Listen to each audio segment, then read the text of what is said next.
അപ്പോൾ നമ്മുടെ ഇന്നത്തെ പരിപാടി എന്താണെന്ന് വെച്ച് കഴിഞ്ഞാൽ നിങ്ങൾക്ക് കാണാൻ കഴിയുന്നുണ്ടാകും എൻ്റെ മുന്നിലായിട്ട് ഒരു ഉണങ്ങിയ മരം നിൽക്കുന്നുണ്ട്. കണ്ടില്ലേ, ഇതൊരു ഉണങ്ങിയ അക്വേഷ്യ മരമാണ്. അപ്പോൾ ഇതിൻ്റെ പുറം തോട് നമ്മളൊന്ന് ഇളക്കിയെടുക്കുന്നുണ്ട്. ഇതേപോലെ അതിൻ്റെ പുറം തോട് നമ്മൾ കുറേ ഇളക്കിയെടുക്കുന്നുണ്ട്. കണ്ടില്ലേ, ഇതേപോലെ ഇളക്കിയെടുത്ത് കൊണ്ടുപോയതിന് ശേഷം നമ്മുടെ ഇന്നത്തെ പരിപാടി എന്താണെന്ന് വെച്ച് കഴിഞ്ഞാൽ നമ്മൾ ഈ ഇളക്കിയെടുത്ത തോലുകൾ ഉപയോഗിച്ചിട്ട് നമ്മളിന്നൊരു ഹൗസ് ബോട്ട് ഉണ്ടാക്കാനായിട്ട് പോവുകയാണ്. ചെറിയൊരു ഹൗസ് ബോട്ട് ഉണ്ടാക്കാനുള്ളൊരു ശ്രമമാണ്. അപ്പോൾ എത്രമാത്രം ക്ലിയർ ആയിട്ടത് ഹൗസ് ബോട്ടായിട്ട് കിട്ടുമെന്നറിയില്ല. നമ്മൾ ആദ്യമായിട്ടാണ് ഇത്തരത്തിൽ ചെയ്യാനായിട്ട് പോകുന്നത്. കണ്ടില്ലേ, അത്യാവശ്യം നല്ല കാണാൻ ഭംഗിയുള്ളൊരു പുറന്തോടാണ് നമ്മൾ എടുത്തിട്ടുള്ളത്. അപ്പോൾ ഇതിന് നമ്മൾ ഇതേപോലെ ചെറിയ പീസുകളായിട്ട് മുറിച്ചെടുക്കാനായിട്ട് പോവുകയാണ്. ഹാക്സോ ബ്ലേഡ് ഉപയോഗിച്ചിട്ട് ചെറിയ കഷ്ണങ്ങളായിട്ട് മുറിച്ചെടുക്കാനായിട്ട് പോവുകയാണ്. കണ്ടില്ലേ, ഒരുപാട് പീസുകൾ ആവശ്യമാണ്. ഇതുപോലെ ചെറിയ കഷ്ണങ്ങളാക്കിയ കുറേ പീസുകൾ ഒരുമിച്ച് വെച്ചിട്ടാണ് നമ്മളിന്ന് ബോട്ടിൻ്റെ ഷേപ്പ് ഉണ്ടാക്കിയെടുക്കാനായിട്ട് പോകുന്നത്. ഓക്കെ,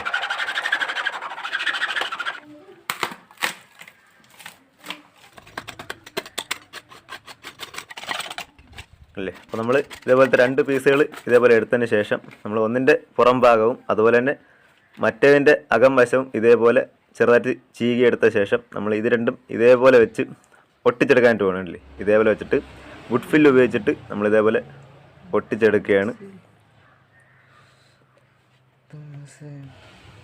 അല്ലേ, നല്ലപോലെ ഒട്ടി ഇരിക്കുന്നുണ്ട്. അപ്പോൾ ഇതേപോലെയാണ് നമ്മൾ വീണ്ടും ചെയ്യാനായിട്ട് പോകുന്നത്. ഇതേപോലെ ഒരു അത്യാവശ്യം നല്ല നീളത്തിൽ നമ്മൾ ഇതേപോലെ ഒട്ടിച്ചെടുക്കുന്നുണ്ട്. കണ്ടില്ലേ, ഇതേപോലെ നമ്മൾ ഓരോ കഷ്ണങ്ങളായിട്ട് നമ്മൾ ഇതേപോലെ അതിൻ്റെ ആകൃതിക്കനുസരിച്ച് നമ്മൾ ഇതേപോലെ ഒട്ടിച്ചെടുക്കുന്നുണ്ട്. കണ്ടില്ലേ, ഇതേപോലെ കൃത്യമായ രീതിയിൽ ഒട്ടിച്ച് എടുക്കുന്നുണ്ട്. അതിൻ്റെ പുറം വശമാണ് അല്ലേ നമ്മൾ ഒട്ടിച്ചേക്കുന്നത് കൃത്യമായി കാണാൻ കഴിയും. അപ്പോൾ നമ്മൾ ഒരു വള്ളത്തിൻ്റെ ആകൃതിയിൽ നമ്മളതിനെ ഒട്ടിച്ച് എടുത്തിട്ടുണ്ട്. എല്ലാം തന്നെ വളരെ ചെറിയ കഷ്ണങ്ങളാണ്. കണ്ടില്ലേ, വളരെ ചെറിയ കഷ്ണങ്ങളാണ്. അതിനുശേഷം നമ്മളൊരു സിലിക്കോൺ എടുക്കുകയാണ്. അല്ലേ, നമ്മുടെ ഗ്ലാസ്സൊക്കെ ഒട്ടിക്കുന്ന സിലിക്കോൺ എടുത്തിട്ടുണ്ട്. അപ്പോൾ നമ്മുടെ കയ്യിൽ ഗണ്ണില്ലാത്തതുകൊണ്ട് നമ്മളതിനെ ഇതേപോലെ കട്ട് ചെയ്തിട്ട് പ്രസ് ചെയ്ത് അതിലേക്ക് തേച്ച് കൊടുക്കുകയാണ് ചെയ്യാനായിട്ട് പോകുന്നത്. ഓക്കെ, അപ്പോൾ നിങ്ങൾ ചെയ്യുന്നുണ്ടെങ്കിൽ ഒരിക്കലും കൈ ഉപയോഗിച്ചിട്ട് ചെയ്യാൻ നിൽക്കരുത്. എല്ലാവർക്കും ഒരുപോലെ ആയിരിക്കണമെന്നില്ല. സ്കിന്നിൽ ചെറിയ രീതിയിലുള്ള പൊള്ളലൊക്കെ വരാൻ സാധ്യത കൂടുതലാണ്. അതുകൊണ്ട് കൈ ഉപയോഗിച്ച് ചെയ്യാനായിട്ട് നിൽക്കരുത്. ഓക്കെ, അപ്പോൾ എന്തായാലും ഞാനിതേപോലെ തേച്ച് കൊടുക്കുന്നുണ്ട്, മുഴുവനായും തേച്ച് കൊടുക്കുന്നുണ്ട്. ഒരു ബോട്ടിൽ ഫുള്ള് ഇതേപോലെ എടുത്തിട്ടുണ്ട്. സംഭവം ഇത് വെള്ളത്തിൽ പൊങ്ങിക്കിടക്കാൻ വേണ്ടിയിട്ടാണ് ഇങ്ങനെ ചെയ്യുന്നത്. ഓക്കെ, നമ്മളിതേപോലെ മുഴുവനായും തേച്ച് കൊടുക്കുന്നുണ്ട്. അതിനുശേഷം നമ്മളൊരു തോടെടുത്തിട്ട് അതിൻ്റെ പുറം ഭാഗം മുഴുവനും നമ്മളിതേപോലെ ചെത്തിക്കളയണം. അതിനുശേഷം ഇതേപോലെ കട്ട് ചെയ്തെടുക്കുകയാണ്. അതും ഇതേപോലെ ചെറിയ കഷ്ണങ്ങളായിട്ട് കട്ട് ചെയ്തെടുക്കുകയാണ്.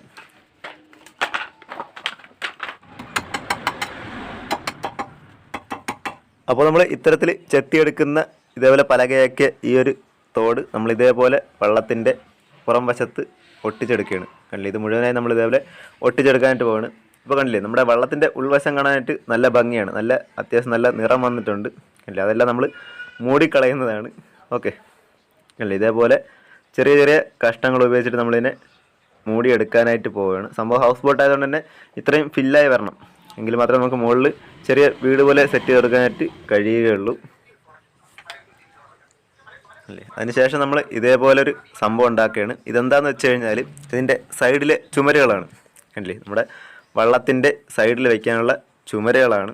ഓക്കെ, അത് നമ്മൾ ഇതേപോലെ പശ ഉപയോഗിച്ചിട്ട് ഒട്ടിച്ചെടുക്കുന്നുണ്ട്. ഇതെല്ലാം തന്നെ നമ്മുടെ മരത്തിൻ്റെ തോലാണ്. അല്ലേ, എല്ലാം മരത്തിൻ്റെ തോല് ഉപയോഗിച്ച് ചെത്തി എടുത്തിട്ടുള്ളതാണ്. അപ്പോൾ നമുക്കിത് 2 ആവശ്യമാണ്. അല്ലേ, 2 സൈഡിലെ ചുമര വയ്ക്കാനായിട്ട് നമ്മൾ ഇതേപോലെ ഒരേപോലെ ചെയ്തെടുക്കുന്നുണ്ട്. അതിനുശേഷം നമ്മളിത് വെച്ച് നോക്കുകയാണ്. അല്ലേ, നമ്മുടെ ഒട്ടിച്ചെടുത്തിട്ട് വള്ളത്തിൻ്റെ 2 സൈഡിലായിട്ട് നമ്മൾ ഇതേപോലെ വെച്ച് നോക്കിയ ശേഷം നമ്മളതിനെ ഒട്ടിച്ചെടുക്കുകയാണ്. നമ്മൾ വള്ളത്തിൽ വെച്ചിട്ട് തന്നെ നമ്മളിതേപോലെ 2 സൈഡും ഒട്ടിച്ചെടുക്കുകയാണ്. അപ്പോൾ ഇതിൽ ഷെയ്ക്കൊന്നും വരാതിരിക്കാനായിട്ട് നമ്മൾ ചെറിയൊരു സ്പോട്ട് കൊടുക്കുന്നുണ്ട്. രണ്ടിനെയും തമ്മിൽ ബന്ധിപ്പിച്ചുകൊണ്ട് ചെറുതായി ഒന്ന് ഒട്ടിച്ച് വെച്ചിട്ടുണ്ട്. അല്ലേ, ഇതാണ് അതിൻ്റെ മേൽക്കൂര. നമ്മൾ തോല് ചീകിക്കളയാതെ നമ്മൾ ഇതേപോലെ ഒട്ടിച്ചെടുത്തിട്ടുണ്ട്. അതാണ് അതിൻ്റെ മേൽക്കൂര. നമ്മൾ വെറുതെ ഒന്ന് വെച്ച് നോക്കുന്നതാണ്.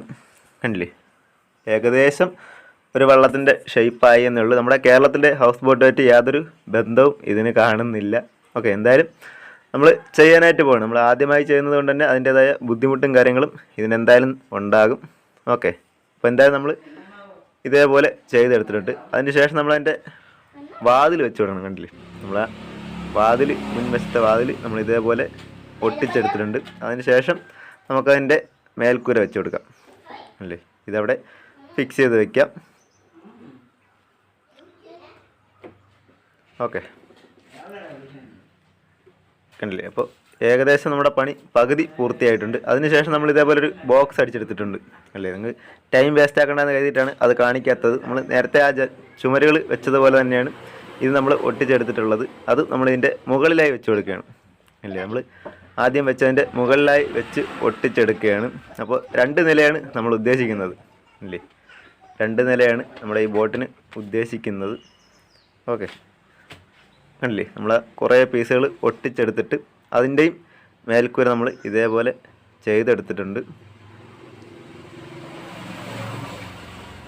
അല്ലേ. നമ്മൾ ഇതേപോലെ കൃത്യമായി ചെയ്ത് എടുത്തിട്ടുണ്ട്. അപ്പോൾ ഏകദേശം ഒരു ഷേപ്പ് നമുക്ക് കിട്ടിയിട്ടുണ്ട്. അതിനുശേഷം ഇതിനെ നമ്മൾ ഒട്ടിക്കാൻ, ഇതിൻ്റെ മേൽക്കൂര ഒട്ടിക്കുന്നത് അത്യാവശ്യം ബുദ്ധിമുട്ടുള്ള കാര്യമാണ്. നമ്മൾ ഇതേപോലെ തല കീഴായി പിടിച്ചിട്ടാണ് നമ്മളതിനെ ഒട്ടിക്കാനായിട്ട് പോകുന്നത്. ഓക്കെ, കണ്ടില്ലേ? അപ്പോൾ നമ്മൾ അതിൻ്റെ പരിപാടിയും കഴിഞ്ഞിട്ടുണ്ട്. അതിനുശേഷം നമ്മളതിൻ്റെ ചക്രം വെച്ചെടുക്കണം. നമ്മളതിൻ്റെ സ്റ്റിയറിങ് പോലത്തെ ആ ഒരു സംഭവം നമ്മളതിന് വെച്ച് കൊടുക്കണം. അതിനുവേണ്ടി നമ്മൾ ഈ ഒരു ചെറിയൊരു തോല് ചെത്തി എടുത്തിട്ടുണ്ട്. അതിനുശേഷം നമ്മളതിൻ്റെ ചക്രം പോലത്തെ ഭാഗങ്ങൾ നമ്മളിതേപോലെ വെച്ച് കൊടുക്കുകയാണ്. ഓക്കെ, അപ്പോൾ നമ്മൾ ഇത്തരത്തിൽ ഉണ്ടാക്കിയെടുത്തിട്ടുള്ള ഈ ഒരു സംഭവം നമ്മളതിൻ്റെ മുന്നിലായിട്ട് ഇതേപോലെ വെച്ച് ഒട്ടിച്ച് കൊടുക്കുകയാണ് അല്ലേ. ഇതേപോലെ വെച്ച് നമ്മൾ ഒട്ടിച്ച് കൊടുക്കുന്നുണ്ട്.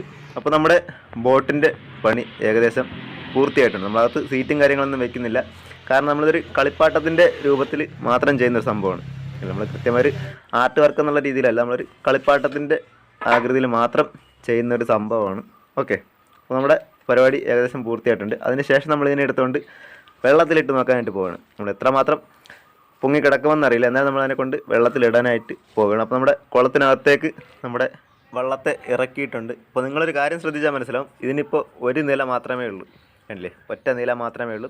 ആ സംഭവം എന്താണെന്ന് വെച്ച് കഴിഞ്ഞാൽ നമ്മുടെ 2 നില വെച്ച് കഴിഞ്ഞാൽ ഇത് വെള്ളം ചരിഞ്ഞ് പോകുന്നുണ്ട്, മുങ്ങിപ്പോകുന്നതല്ല, മറിഞ്ഞ് പോകുന്നുണ്ട്. കാരണം ഇതിൻ്റെ വെയിറ്റ് ബാലൻസിങ് ആവുന്നില്ല. മുകളിലോട്ടുള്ള ഭാരം വളരെ കൂടുതലായതുകൊണ്ട് തന്നെ ചരിഞ്ഞ് പോകുന്നുണ്ട്. അപ്പോൾ നിങ്ങളിപ്പോൾ കാണുമ്പോൾ മനസ്സിലാവും ഈ വെള്ളം അത്യാവശ്യം നല്ല രീതിയിൽ താഴ്ന്നാണ് പോകുന്നത്. അത് സംഭവം എന്താണെന്ന് വെച്ച് കഴിഞ്ഞാൽ നിങ്ങളിപ്പോൾ കരുതുന്നുണ്ടോ അത് മുങ്ങിപ്പോകുന്നു, പക്ഷേ അത് ഒരിക്കലും മുങ്ങില്ല. ആ സംഭവം എന്താണെന്ന് വെച്ച് കഴിഞ്ഞാൽ നമ്മളതിനകത്ത് മണൽ നിറച്ചിട്ടുണ്ട്. നമ്മൾ വെയിറ്റ് ഒന്ന് ബാലൻസ് ചെയ്യാനായിട്ട്, മറിഞ്ഞു പോകാതിരിക്കാനായിട്ട് നമ്മൾ ആ വള്ളത്തിന് ഉൾവശത്ത് നമ്മൾ മണൽ നിറച്ചിട്ടുണ്ട്. ഏകദേശം ഒരു 1.5-2 കിലോ അടുപ്പിച്ച് മണൽ ഇതിനകത്ത് നിറച്ചിട്ടുണ്ട്. എന്നാൽ മാത്രമേ കൃത്യമായി ചരിഞ്ഞു പോകാതിരിക്കുകയുള്ളൂ. മുങ്ങിപ്പോകില്ല, ഒരു കാരണവശാലും മുങ്ങിപ്പോകില്ല.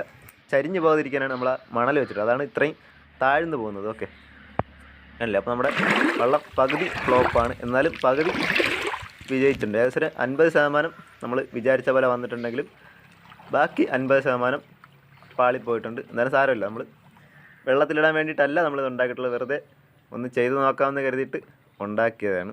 അല്ലേ, കൃത്യമായി തന്നെ പൊങ്ങിക്കിടന്നാലും അത്ര പെട്ടെന്നൊന്നും മുങ്ങിപ്പോകില്ല.